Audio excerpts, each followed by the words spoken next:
Boa noite, irmãos. A gente vai dar início agora à leitura do livro Disciplina Cristã, de Júlio Anton, que começa com o título Com que espírito e maneira a disciplina cristã deve ser exercida e aplicada. A disciplina cristã deve ser exercida no espírito de graça e verdade. Pela graça somos salvos. A graça mantém nosso homem interior, assim como o nosso homem exterior é mantido pelo poder de Deus em nosso caminho, através do território de um inimigo cruel e sutil, em direção ao nosso descanso final e glória com Cristo. A graça, então, deveria ser a nota tônica de toda a verdadeira disciplina cristã, e a verdade em justiça e em santidade deveria caracterizá-la, perdão. Ao longo das Santas Escrituras, graça e verdade andam de mãos dadas, de capa a capa. A graça e a verdade vieram por Jesus Cristo. Vou só reler aqui, irmão, a frase do início aqui, a graça, a partir desse parágrafo aqui, ó.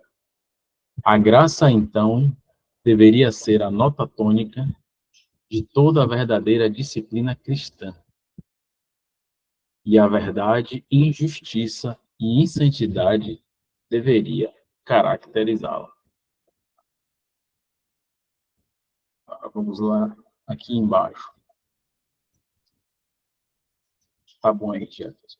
Ele habitou, ele habitou entre nós, cheio de graça e verdade. Mas a Escritura não diz que da sua plenitude recebemos graça e verdade, mas sim graça sobre graça. A graça, então, deveria ser a tônica da disciplina cristã. Estamos demasiado inclinados a tratar como graça conosco próprios, pelo menos em nossa opinião, e com toda a verdade, com nossos companheiros cristãos.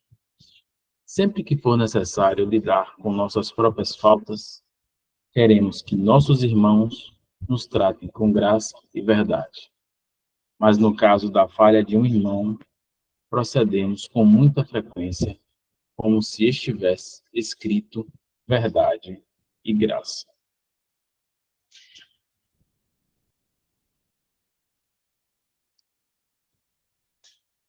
Quando o Senhor falava da disciplina cristã, Pedro lhe perguntou: Senhor, até quantas vezes pecará meu irmão contra mim e eu lhe perdoarei?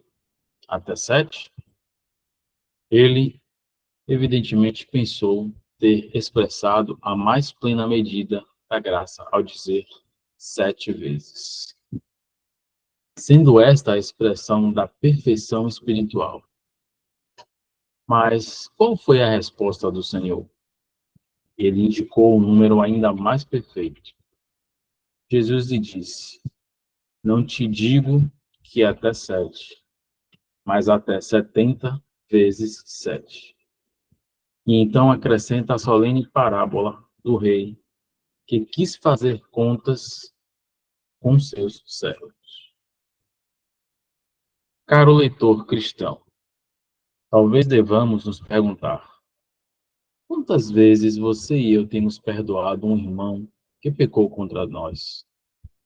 Receio que se o mesmo irmão pecasse contra nós pela 7ª vez, a graça se tornaria um esforço para nós. Nesse caso, deveríamos estar inclinados a pensar que em nós a graça teve sua obra perfeita e que ela está transformando a graça em dissolução, libertinagem, na Almeida Revista e Atualizada. Mas se você e eu, leitor, já ultrapassamos o número 7, sentiremos tanto prazer em exercer a graça e em perdoar uns aos outros, assim como Cristo nos perdoou, que muito antes de termos alcançado o número 70, para não falar de 70 vezes 7, isto é, 490, teremos deixado de contar caso realmente tivéssemos nos esforçado com aquela tarefa desagradável até 7 vezes. Próximo parágrafo.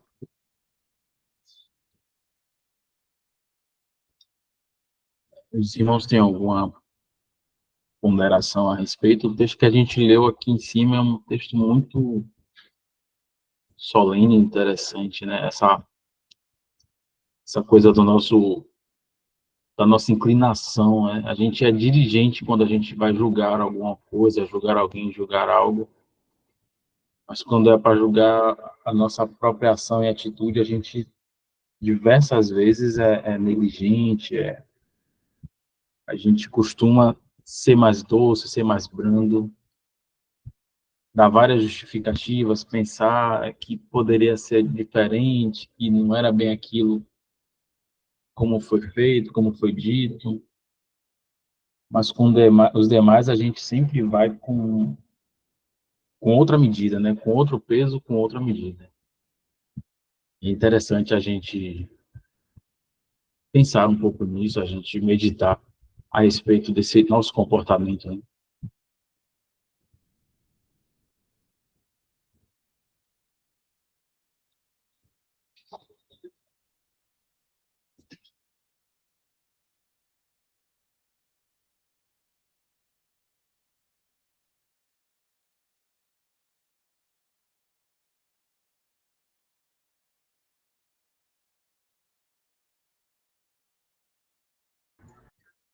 Vamos continuar, irmãos.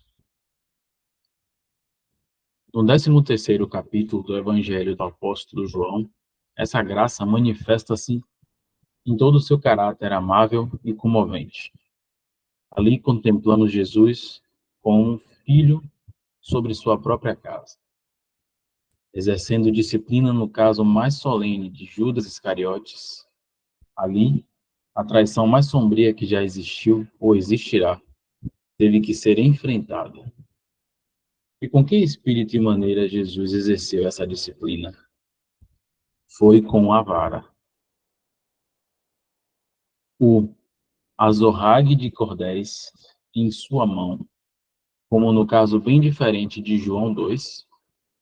Não, mas em perfeita graça do início ao fim. Embora o tempo da verdade, o tempo todo na verdade, embora o tempo todo na verdade, pois ele habitou entre nós em graça e verdade.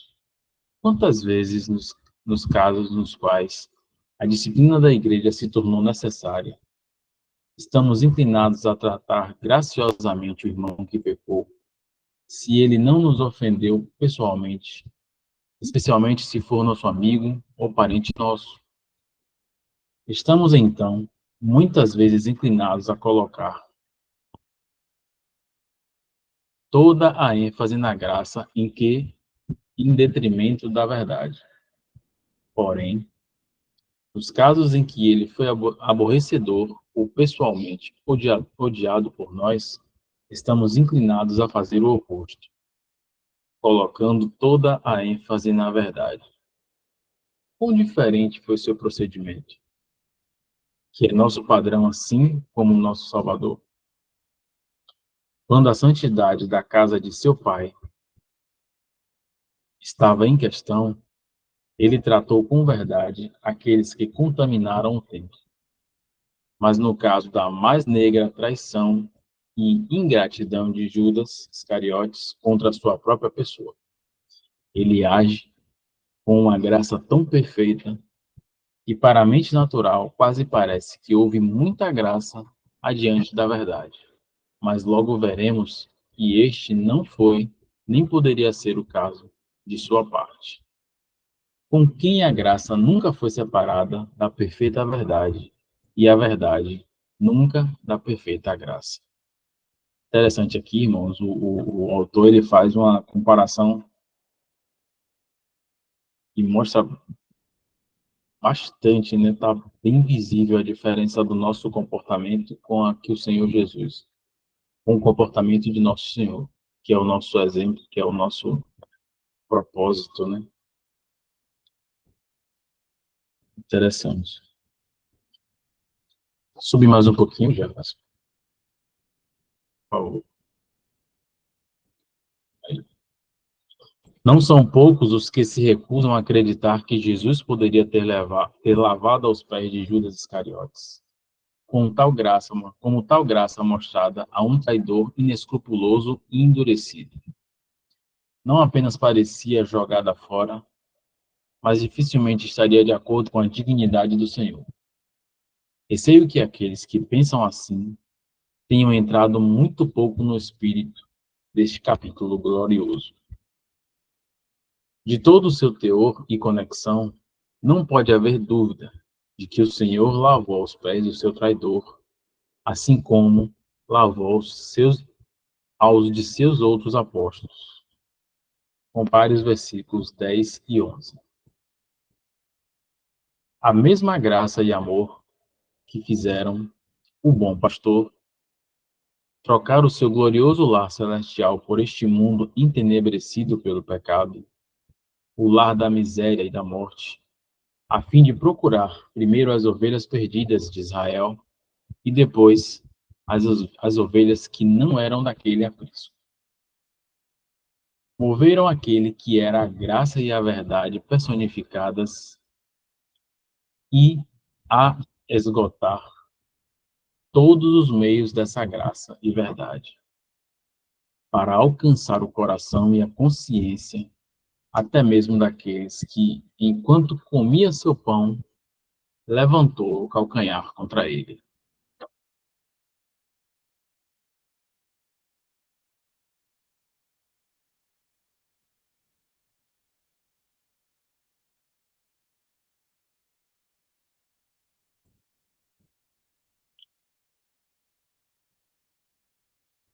Mas, porque todas essas tentativas, alguns talvez raciocinarão. Se Jesus sabia antes que seriam em vão, sendo Judas o filho da perdição, seus pensamentos não são nossos pensamentos, leitor, nem seus caminhos e seu coração são nossos. A onisciência e o conhecimento perfeito do Filho de Deus não poderia limitar a atividade da graça do perfeito Filho do homem. O que poderia ser mais adequado para atingir a consciência até de um Judas e amolecer seu coração duro do que vê-lo a quem ele estava prestes a atrair, inclinando-se a seus pés para realizar o humilde serviço de lavá-los?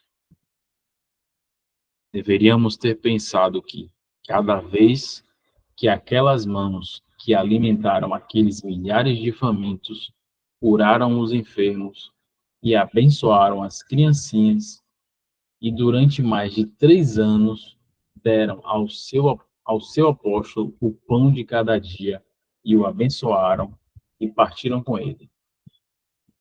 Com seu toque suave, aplicaram a água purificadora nos pés de Judas Iscariotes. Seu coração deveria ter jorrado e descarregado através de seus olhos, até que as correntes purificadoras de lágrimas penitentes se misturassem com a água purificadora ao redor dos seus pés. E quando ele ouviu Pedro dizer: Senhor, tu lavas-me aos pés a mim, nunca me lavarás aos pés. E então a voz santa, mas sempre graciosa do Mestre dizendo: Vós estáis limpos, mas não todos.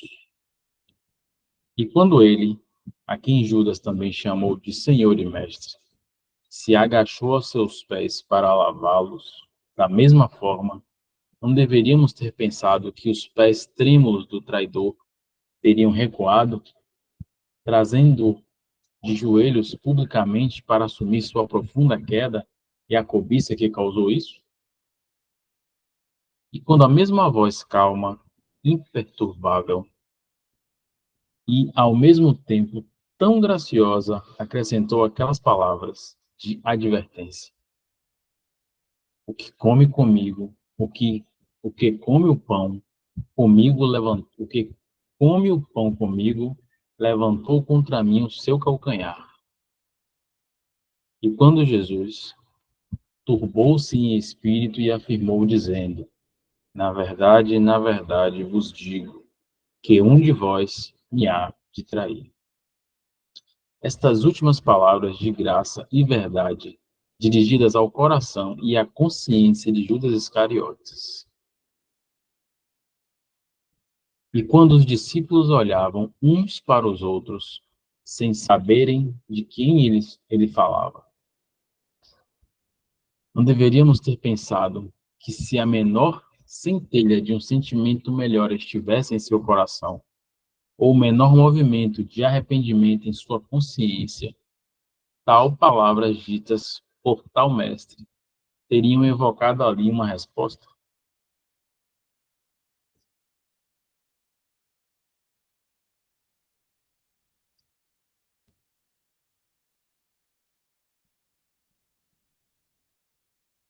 Mas o coração e a consciência de Judas Iscariotes tornaram-se tão duros quanto as 30 moedas de prata que ele recebeu dos principais sacerdotes e dos fariseus.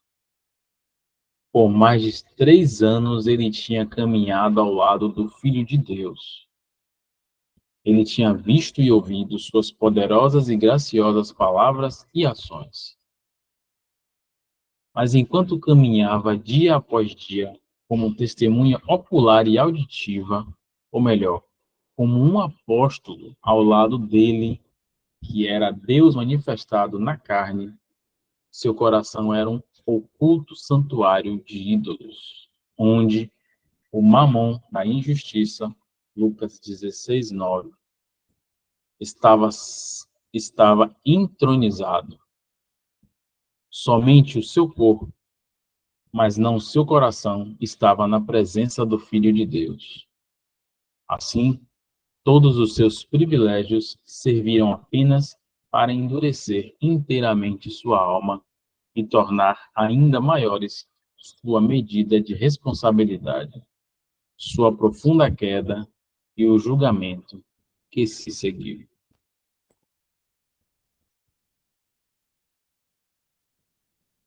Os irmãos querem fazer algum comentário ou até ler esse versículo aí de Lucas 16, capítulo 9, 16, verso 9, para contextualizar um pouco mais. Lucas 16,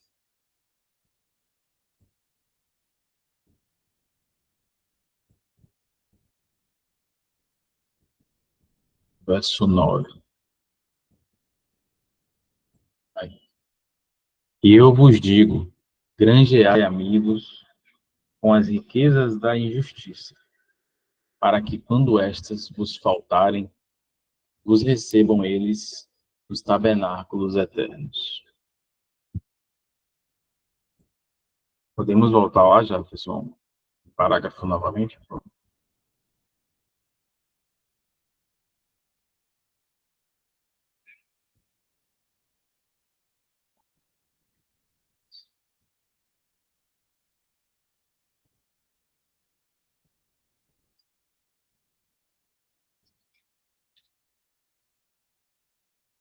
O parágrafo de baixo, esse a gente já leu. Discípulo do seio.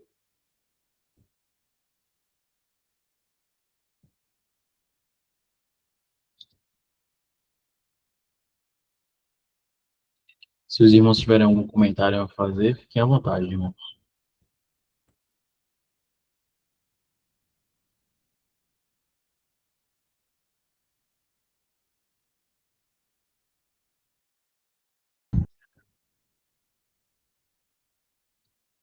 O discípulo do seio, a quem Jesus amava. E quem em nosso capítulo mais solene e, ao mesmo tempo, tão abençoado, lhe pergunta, com simplicidade infantil: Senhor, quem é. Dirigiu em sua velhice a todos os filhos de Deus a solene ordem: filhinhos, guardai-vos dos ídolos. Jesus respondeu à pergunta de seu amado discípulo com: é aquele a quem eu der o bocado molhado. E molhando o bocado, o deu a Judas Iscariotes, filho de Simeão. Impressionante, irmão. Naquele momento ele mostrou para todos quem era o traidor e ninguém percebeu. E continuaram perguntando entre si quem era, né? Só o nosso Senhor. A graça chegou ao seu ponto mais extremo possível e esgotou seu último remédio. Nada restou além do julgamento. Aquela parte das Santas Escrituras, pronunciada em solene advertência por nosso gracioso, mas verdadeiro Mestre, foi cumprida. Come o pão comigo, levantou contra mim o seu calcanhar. Após o bocado, entrou nele Satanás. Disse, pois, Jesus: o que fazes, faze-o depressa. E tendo Judas tomado o bocado, saiu logo, e era já noite. Palavras solenes. Essa notinha do entre colchetes aí, até agora, nenhum árabe comeria pão com alguém contra quem nutre quaisquer intenções hostis.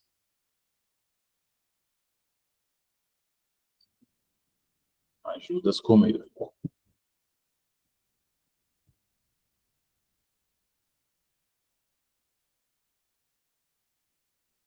Jefferson, se mais algum irmão puder ajudar na leitura.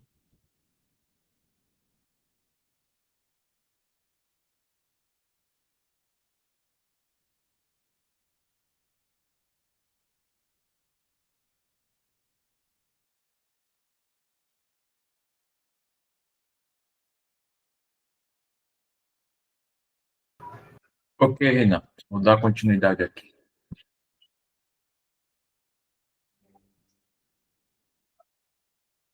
O Senhor, o filho sob sua própria casa, exerceu disciplina, mas não até que todos os meios da graça tivessem sido esgotados.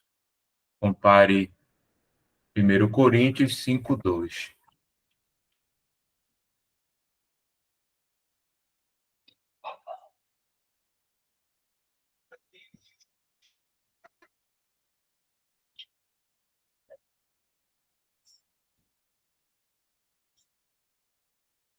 Estais inchados, e nem ao menos vos entristecestes por não ter sido dentre vós tirado quem cometeu tal ação.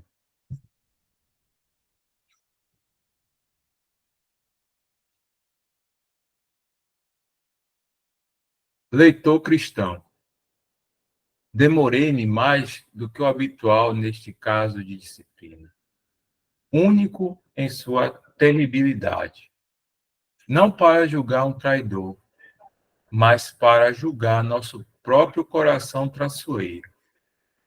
Judas, embora não convertido, era um homem de paixões naturais semelhantes às nossas.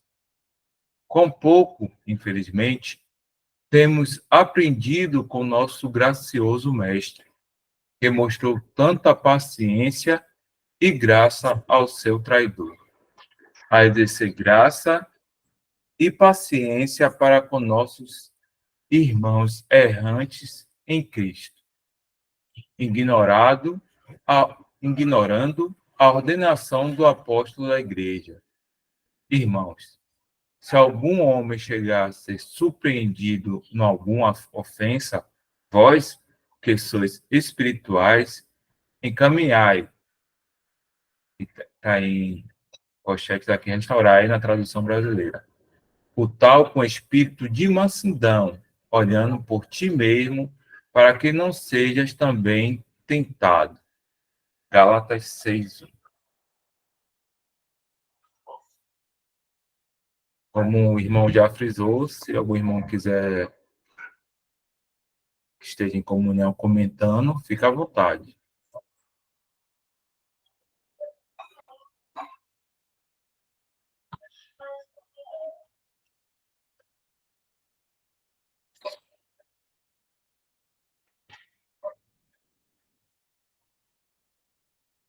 Ouça as palavras do apóstolo Tiago. Irmãos, se algum de vós, perdão, irmãos, se algum de entre vós se tem desviado da verdade e alguém o converter, saiba que aquele que fizer converter do erro do seu caminho pecador, salvará da morte uma alma e cobrirá uma multidão de pecados. Tiago 5, do 19 ao 20.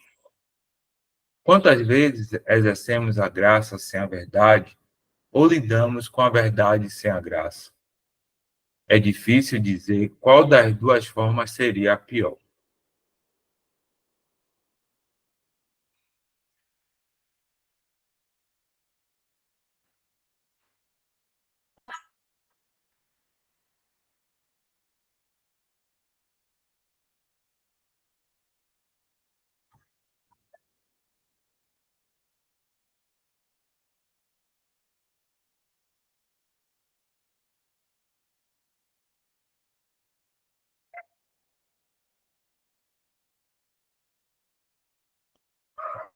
Continuando aqui,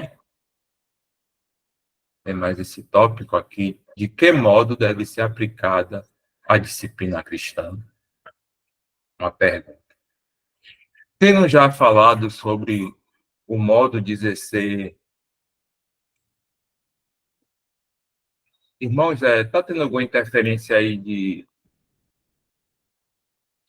de filme, alguma coisa? Não, Jefferson. O áudio tá. Obrigado. Aqui tá tranquilo. Obrigado. Continuando aqui. Tendo já falado sobre o modo de exercer disciplina cristã, nos seus dois primeiros aspectos, agora só temos que considerar o modo e a maneira pela qual a disciplina da Assembleia deve ser aplicada.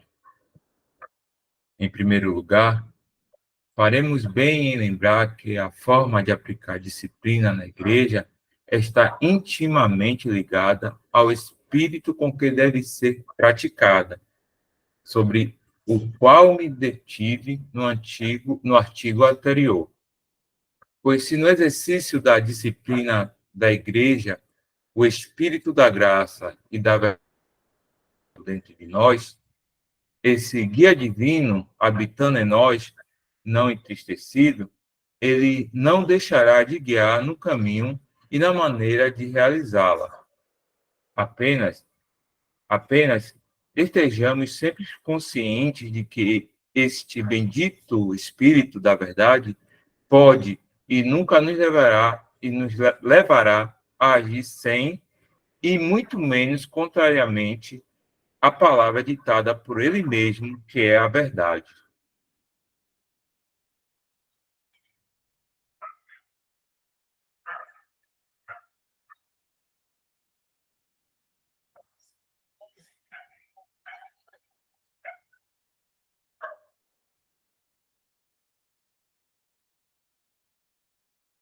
E o que é especialmente que encontramos expresso de forma tão distinta e decidida na palavra de Deus quanto à maneira de pôr em prática a disciplina da igreja?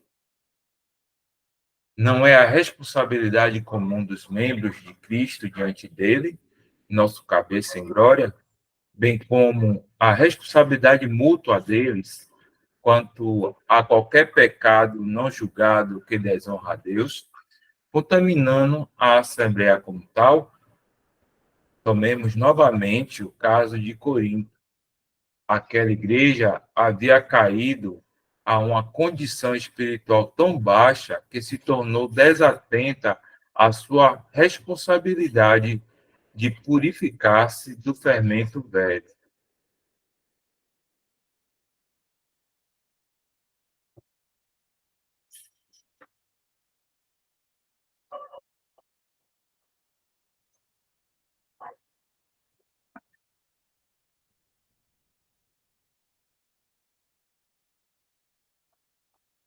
Como agiu o apóstolo nesse caso desesperador, humanamente falando?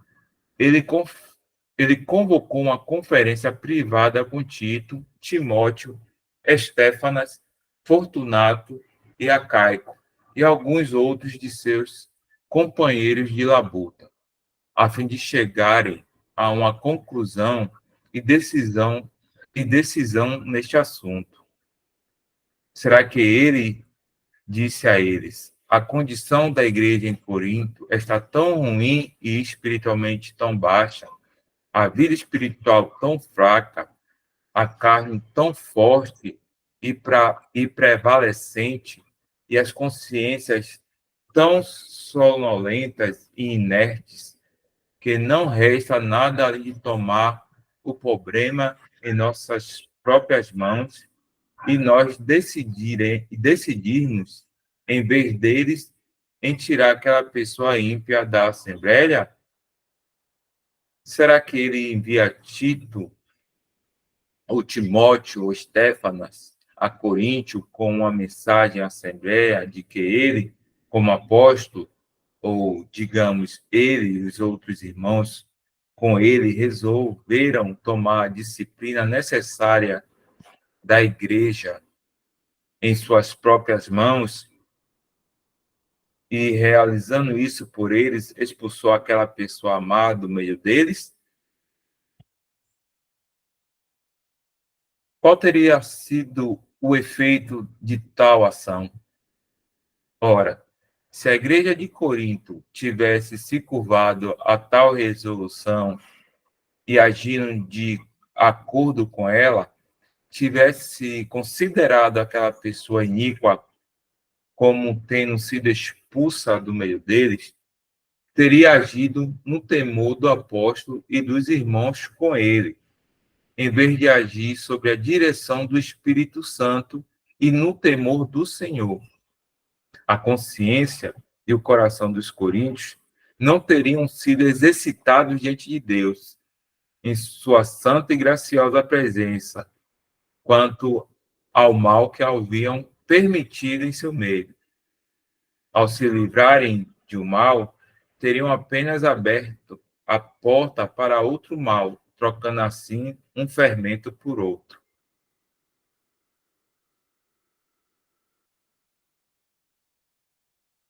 Aqui, irmãos, eu entendo que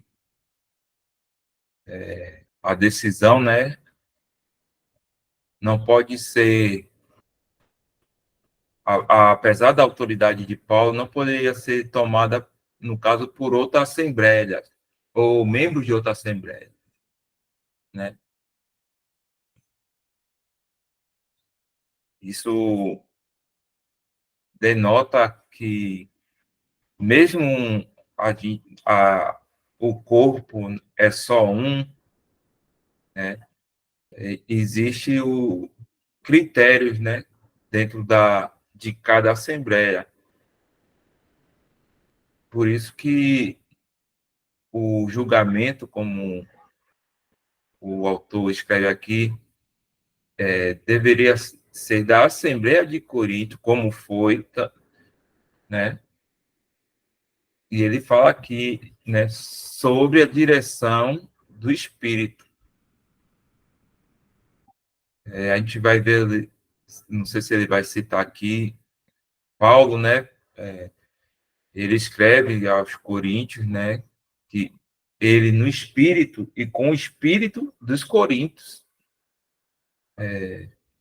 para que o mal seja tirado do meio, né?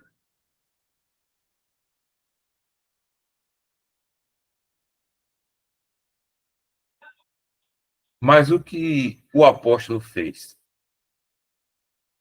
Em seu caráter e autoridade como tal, ele realmente disse: eu, na verdade, ainda que ausente no corpo, mas presente no espírito, já determinei como se estivesse presente que o tal ato praticou, em nome de nosso Senhor Jesus Cristo, juntos, que aqui entre Colchete está reunidos, né, que é a ARA, tradução ARA, ou congregados, né, na TB, Aí ele continua: vós e o meu espírito, pelo poder de nosso Senhor Jesus Cristo, seja entregue a Satanás para a destruição da carne, para que o espírito seja salvo no dia do Senhor Jesus.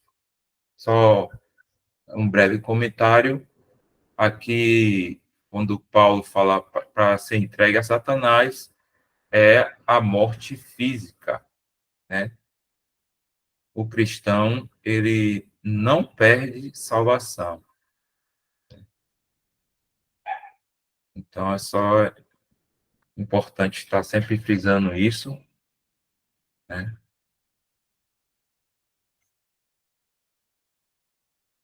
E aí, esse trecho aqui, né, de Coríntios que o autor relata, né?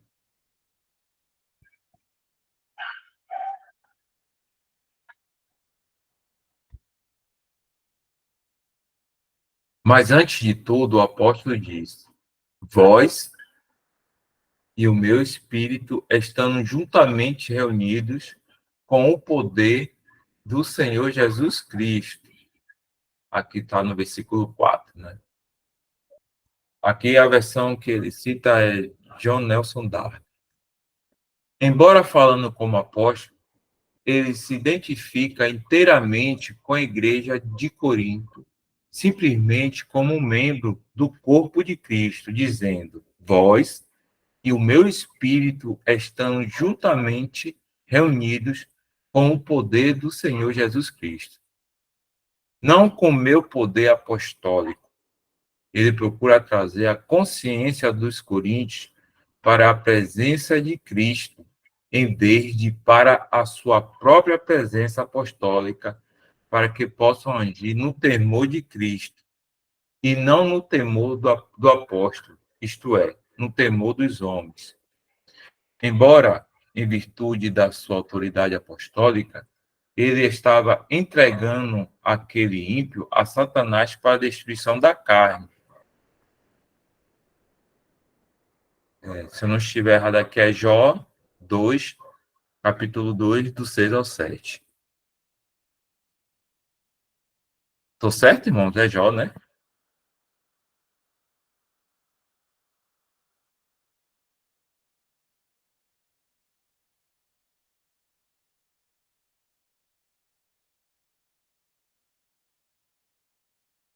Ele, ao mesmo tempo, tem o cuidado de lembrar aos coríntios de sua própria responsabilidade por agirem eles próprios na aplicação da disciplina da igreja.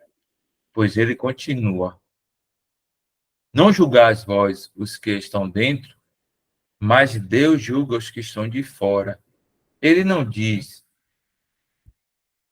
nós excluímos essa pessoa do meio de vocês, e tudo o que vocês precisam fazer é notificar isso à Assembleia. Mas tirai, pois, dentre vós a esse iníquo.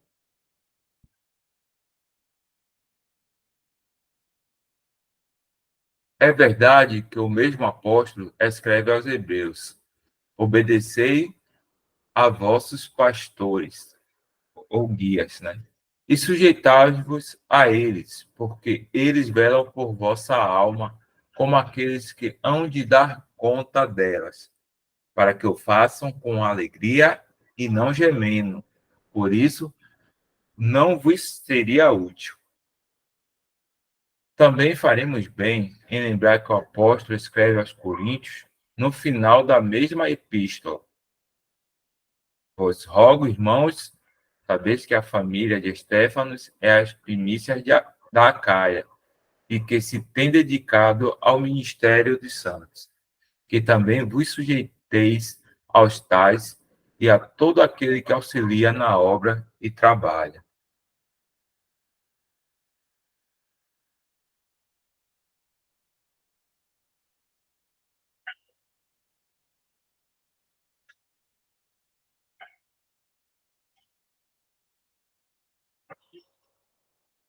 Não permita a Deus que alguém diga ou escreva qualquer coisa que tenha a tendência de enfraquecer ou minar a autoridade espiritual dada pelo próprio Senhor aos que lideram, aos pastores, mestres, aos que supervisiona, e que insiste ou fomente nas igrejas um espírito de desrespeito e oposição contra qualquer verdadeira autoridade espiritual designada por Deus.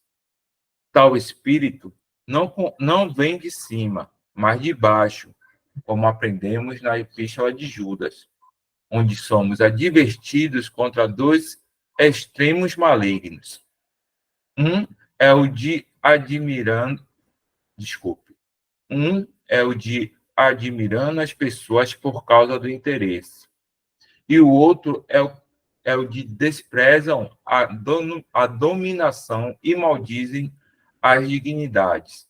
Tradução brasileira.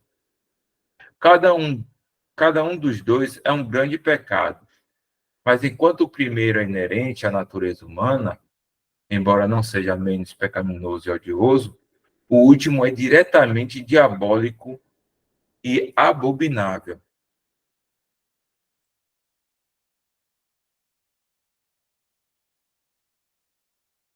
Se algum irmão quiser comentar, fica à vontade.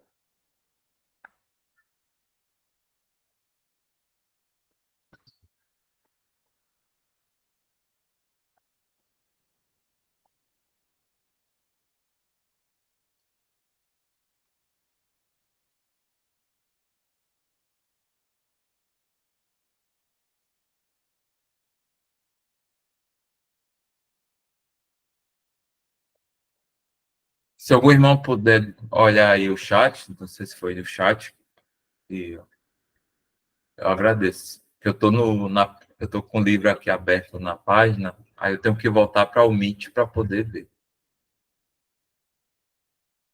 Na verdade, a irmã Elaine levantou a mãozinha, acho que ela tem alguma pergunta.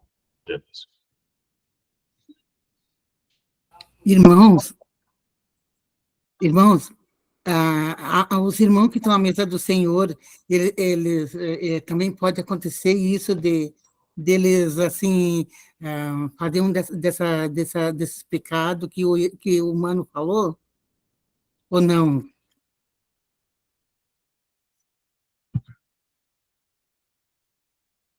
Irmã, se tratando da carne, né, não sei se a irmã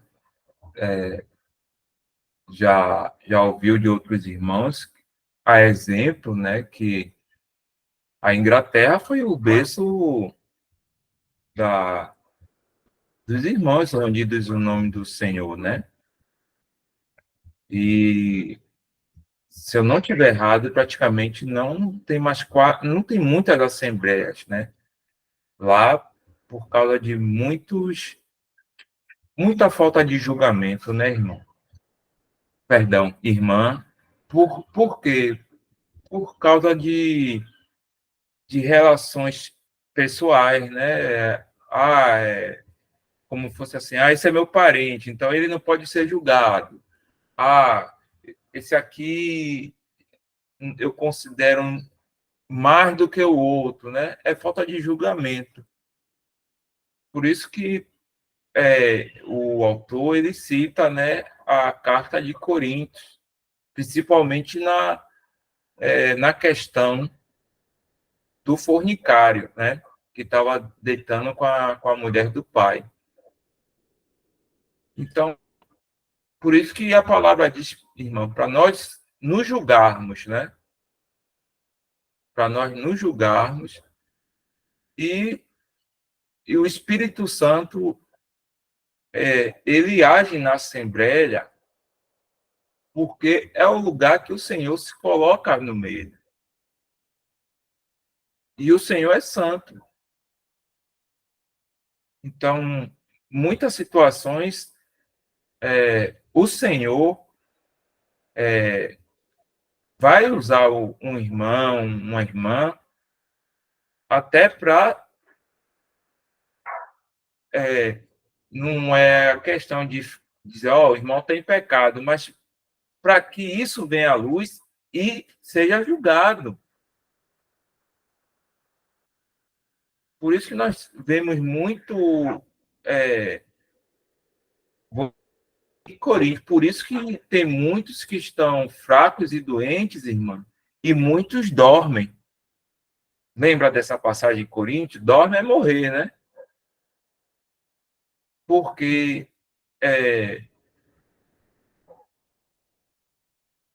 eu vou falar aqui por uma experiência que é muito triste, falando aqui de uma questão que acontece muito no sistema religioso, que o irmão, ele peca, ele acha que ele tem que dar um tempo da denominação, ou até a consciência dele estiver bem, né? Bem, aí ele volta, ele não confessa o pecado, ele... Então, esse espírito, como o irmão fala, não é de cima, é de baixo, né? E às vezes muitos irmãos trazem isso e esquecem que a mesa é do Senhor, não é a mesa de homens, né? A mesa é do Senhor, não é a mesa de homens. E o Senhor é santo.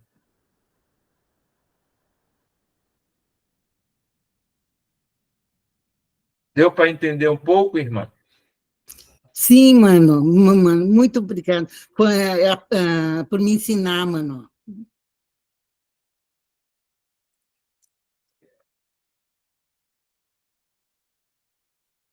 Mas o mais importante é de nós estarmos se julgando. Nós estarmos nos julgando. Né? É o que eu digo, nosso testemunho, irmã, é vertical. Né? Primeiramente é com o Senhor. Compreende, irmã? Sim, agora entendi. Porque muitas das vezes a gente está, às vezes, preocupado com o que é que aquele irmão vai achar. Mas a gente não pensa no Senhor, primeiramente. Tomei uma topada, aí falei um palavrão, aí, vixe, o irmão ouviu. Mas está preocupado com o Senhor? Está entendendo? Nesse aspecto.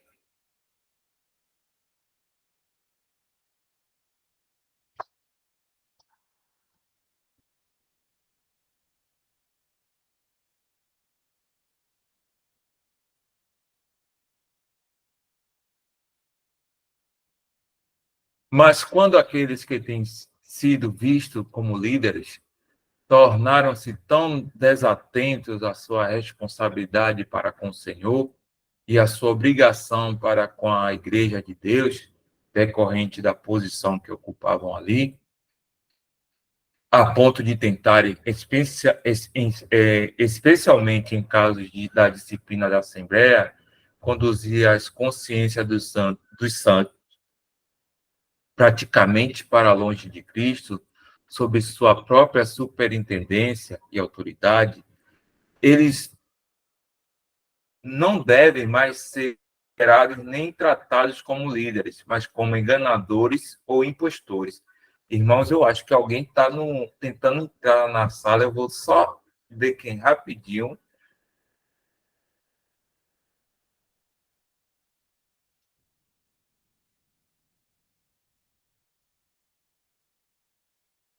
Não, eu peço aos irmãos que se alguma mensagem no chat, alguma sinalzinho aí no Meet para me darem um toque aqui, porque às vezes eu estou lendo e estou entretido aqui e não consigo visualizar também. Vamos voltar lá no texto. Aí, irmã, a irmã que fez a pergunta, tá vendo o que acontece? Se aqui está falando praticamente para os irmãos que de cuidados, né? Irmãos que também ensinam. Se eles não se atentarem para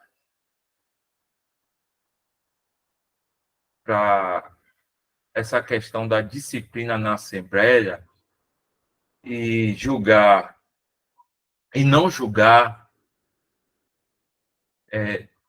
como a gente vê muito no sistema religioso, né? É a falta de julgamento, ou a gente vê muitos líderes até em pecados gravíssimos, né? Que desonram o nome do Senhor e eles não são julgados, né? Eles praticamente vão para um retiro ou vão para outra cidade, mas não é julgado, né? Não é julgado.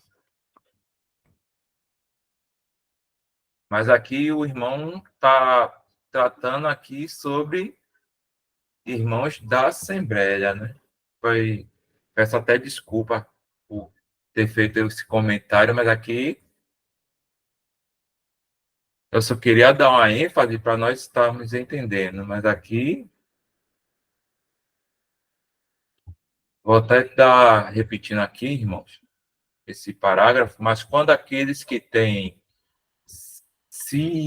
sido vistos como líderes tornaram-se tão desatentos à sua responsabilidade para com o Senhor e à sua obrigação para com a Igreja de Deus, decorrente da posição que ocupavam ali, a ponto de tentarem, especialmente em casos da disciplina da Assembleia, conduzir as consciências dos santos praticamente para longe de Cristo, sobre sua própria superintendência e autoridade. Eles não devem mais ser considerados nem tratados como líderes, mas como enganadores ou impostores. Aqui eu acho que ele abrange também, né, a questão da decadência, né, do sistema, né, como um todo, e essa falta de temor, né, das coisas do Senhor, como a gente ouve muito jogar sujeira para baixo do tapete, ou fingir que não está vendo, né?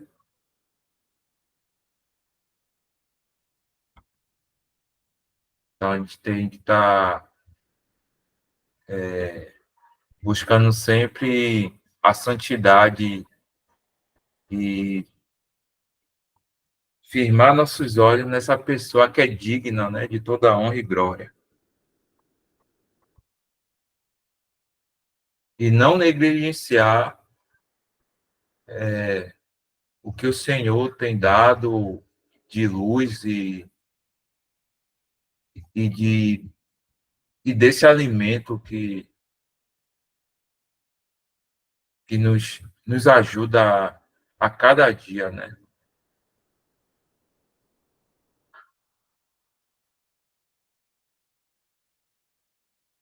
Apenas alguns anos atrás, o escritor destas linhas permaneceu algum tempo como visitante em um determinado distrito, não da Grã-Bretanha, onde havia numerosas reuniões constituídas por aqueles que professavam, defendiam e ensinavam as verdades simples da Igreja de Deus, conforme apresentada nas Escrituras. Entre eles, tornou-se uma prática comum que, por meio de uma certa reunião em uma grande cidade, a Jerusalém, por assim dizer, por todas as reuniões no país, pelo menos para tantas quantas estivessem dispostas a reconhecer tal lealdade, e dificilmente havia alguma que ousasse renegá-la. Casos de disciplina da Assembleia eram tomadas em mãos e levados a efeito, não apenas para reuniões vizinhas, mas também para reuniões distantes. Durante suas sessões privadas de sábado à noite, numa casa particular, alguns irmãos governantes, como eram chamados, resolviam entre si qualquer caso de disciplina da Assembleia que tivesse surgido de alguma reunião daquele centro metropolitano. A decisão deles, então, era divulgada à Assembleia na manhã do dia do Senhor como um fato consumado que não admitia contradição.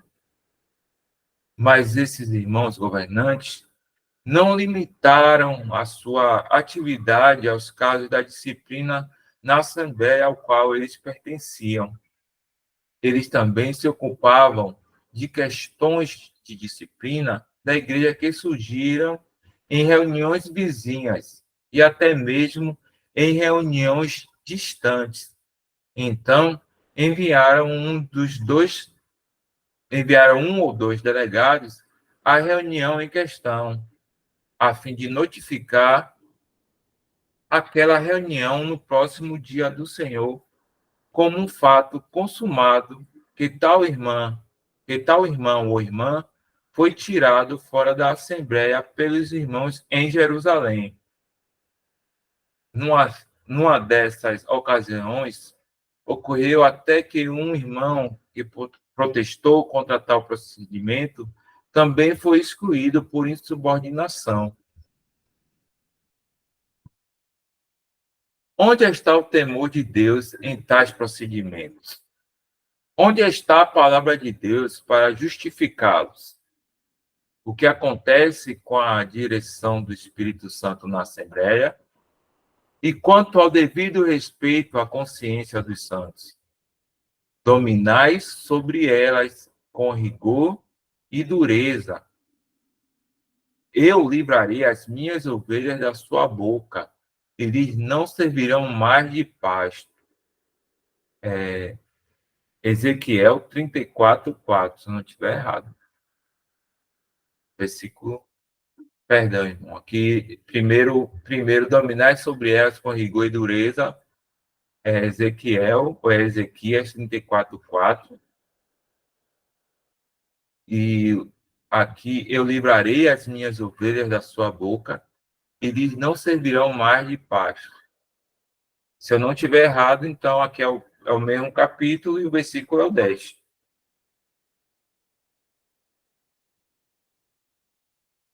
Pode haver questões de disciplina da Assembleia, como, por exemplo, em casos de imoralidade, desonestidade e doutrina maligna, onde a verdadeira sabedoria, amor e cuidado piedoso pelo rebanho de Cristo proibirão igualmente fazer com que toda uma Assembleia, jovens e velhos, se familiarizasse com todos os detalhes de tais pecados graves.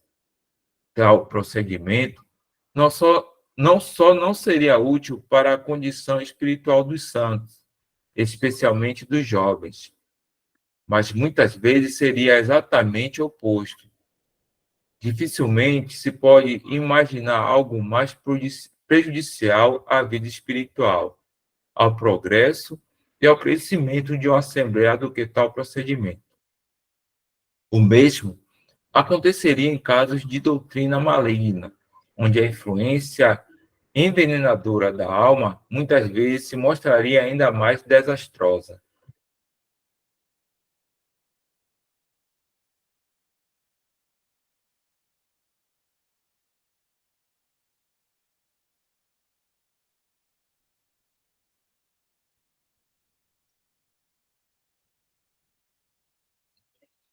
Em casos como este, parece não apenas aconselhável, mas indispensável para o bem-estar espiritual de uma assembleia que alguns irmãos mais velhos, de peso e inteligência espiritual, assumam os casos de disciplina mencionados acima e peneirem o todo antes de serem apresentados à Assembleia para decisão. Desta forma, a consciência dos santos que formam a Assembleia é devidamente exercitada diante de Deus, sem que o coração deles tenha sido contaminado por estarem ocupados com as peculiaridades do fermento que teve que ser eliminado. Tem nossa Assembleia, então, decidido quanto à necessidade da exclusão. Ela é divulgada no primeiro dia da semana seguinte. Irmãos, só um breve comentário. A Assembleia ela não divulga detalhes de pecado de nenhum irmão. A Assembleia só avisa que o irmão ou foi tirado de comunhão por pecado moral, doutrinal ou eclesiástico, né? Então, assim, não cabe, até porque, como o autor já citou até aqui nesse texto que nós acabamos de ler, que isso poderia até trazer, né, com que os irmãos se ocupassem mais sobre o fermento em si do que a questão de eliminar o fermento, né? Até porque, como já eu falei há pouco tempo aqui,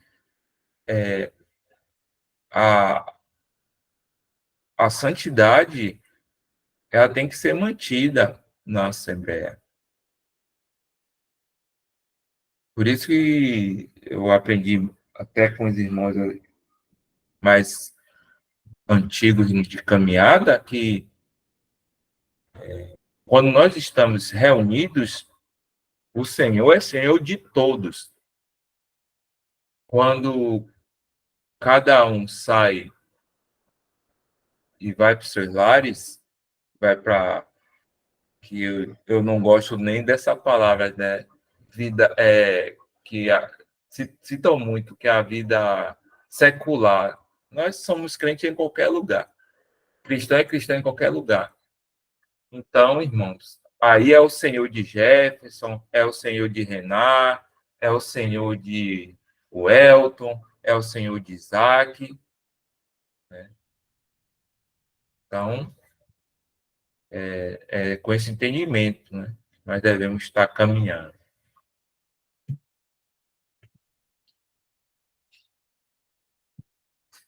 Essa maneira de levar a efeito o ato solene da disciplina está de acordo com Deus e sua palavra. E é muito diferente das formas ímpias de procedimento mencionados acima. No primeiro caso, onde alguns irmãos governantes assumem sobre si a disciplina a ser exercida pela Assembleia, a consciência dos santos é deixada sem exercício diante de Deus, e, em vez disso, colocada sob a autoridade humana. No último desses dois procedimentos perversos, é onde toda reunião, perdão, no último desses dois procedimentos perversos, é onde toda reunião, jovens e velhos, são informados e, por assim dizer, familiarizados com os detalhes do fermento contaminador em todos os tipos de casos vergonhosos.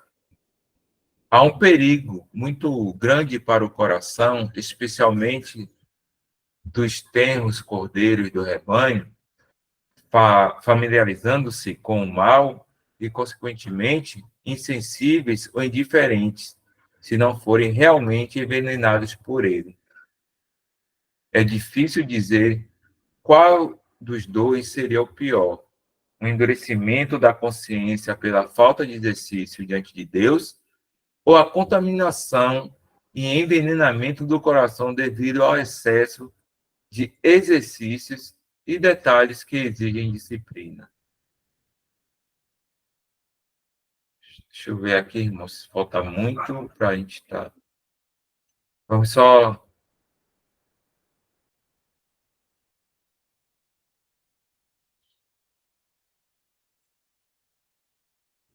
dar continuidade. para a gente estar finalizando. Que o Deus de toda a graça, por meio do Espírito da verdade, do poder, do amor e de uma mente sã, nos guie e abençoe com aquela sabedoria que vem do alto, para que sejamos cheios do fruto da justiça, até o dia de Cristo, e não nos envergonhemos diante dele na sua vinda. Finalmente, gostaria de observar que há dois casos em que a retirada pessoal de um santo de uma reunião seria não apenas justificada, mas imperativa. O primeiro caso é o de uma assembleia que se recusa obstinadamente a excluir aqueles que são culpados de injustiça e imoralidade. O segundo é de uma assembleia que não permanece em comunhão com pessoas culpadas de heresias e heterodoxia, ou doutrina maligna, sendo a disciplina uma das características essenciais da igreja. Como Casa de Deus Vivo, uma assembleia que recusa essa disciplina, deixa de ser uma assembleia no sentido da palavra de Deus, por abrigar voluntariamente o mal e recusar julgá-lo e excluí-lo. Somente que todo esforço bíblico é devido em advertência e súplica, antes que tal passo extremo possa ser legitimamente dado. Foi o que eu tinha falado sobre a questão, né, de muitas assembleias na Inglaterra, né, o Senhor, né, que também é permissão do Senhor, né, não são mais o testemunho, né, deixaram de ser testemunho, né, deixaram de ser assembleia, né, porque não julgaram, né, e o irmão cita esses dois tipos de pecado, né, que ele cita aqui, de injustiça. A primeira é de injustiça e imoralidade, e o segundo é quando a Assembleia permite, né, que a comunhão com pessoas que é culpadas de pecado, né, que ele chama aqui de heresia, de doutrina maligna.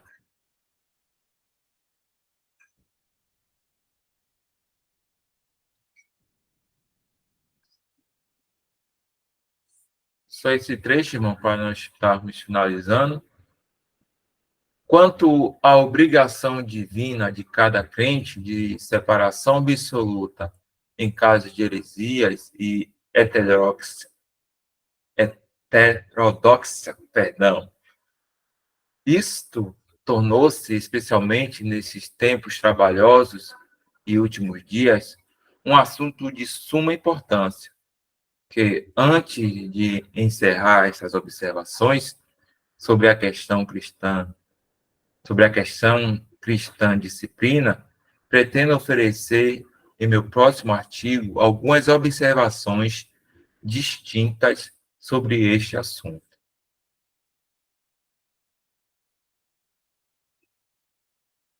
Se algum irmão quiser comentar, fica à vontade.